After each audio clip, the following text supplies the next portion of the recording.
Hello and welcome to Daily Dose Radio, a 5-minute-a-day podcast studying the Psalms verse by verse, recorded here in the dining room of the Bible Bistro, located in Sharonville, Ohio.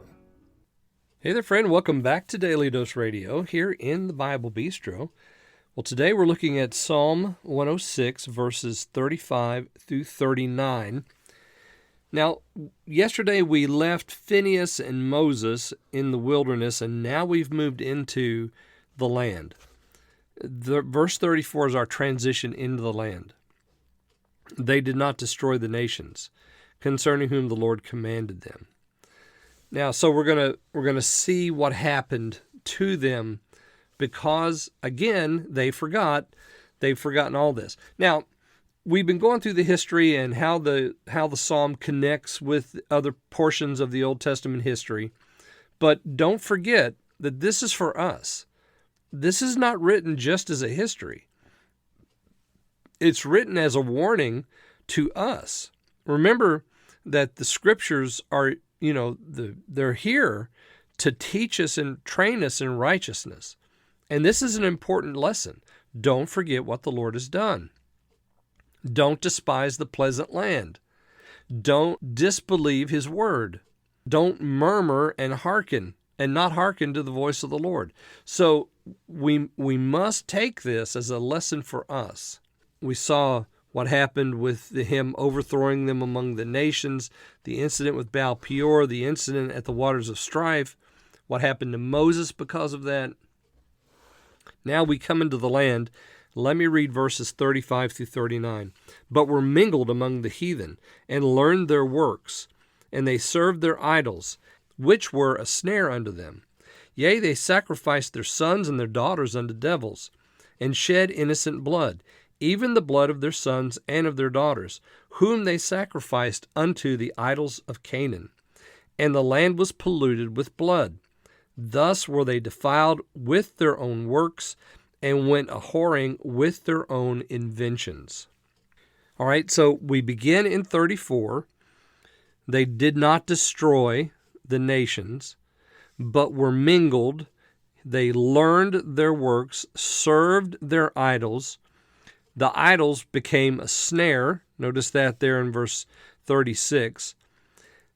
Then we go to something that is just completely, you just kind of go, okay, idolatry and immorality and all that's rampant in the camp, but then we go to killing their sons and daughters. Really?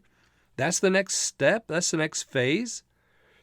So they sacrificed their sons and their daughters to devils and shed innocent blood. We know that there were plenty of idols, especially Moloch. He was the one that demanded the flesh and the blood of infants, but also Baal. He also demanded infant sacrifice on certain occasions. So they're sacrificing their children because they're snared by these idols, and the idols are demanding human blood, and so they're giving it. They sacrifice their sons, their daughters, shed innocent blood, even the sons of sons and daughters, even the blood of sons and daughters.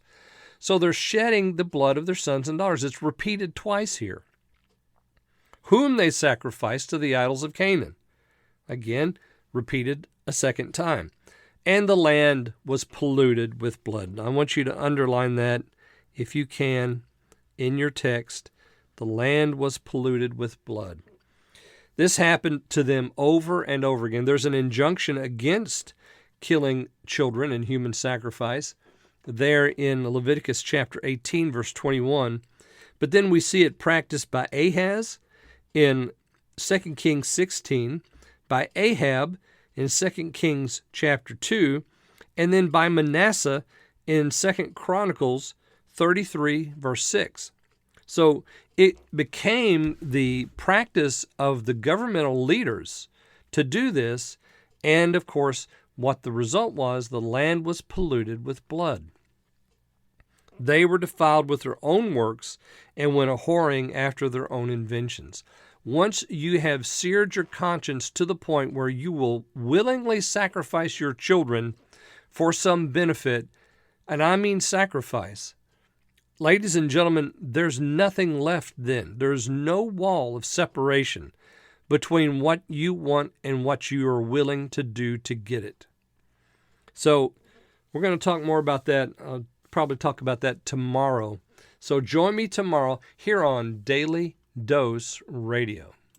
Thanks for listening to Daily Dose Radio. For more fresh and delicious Bible studies, podcasts, books, and more, check out the Bible Bistro online and on YouTube. Join me again next time for Daily Dose Radio.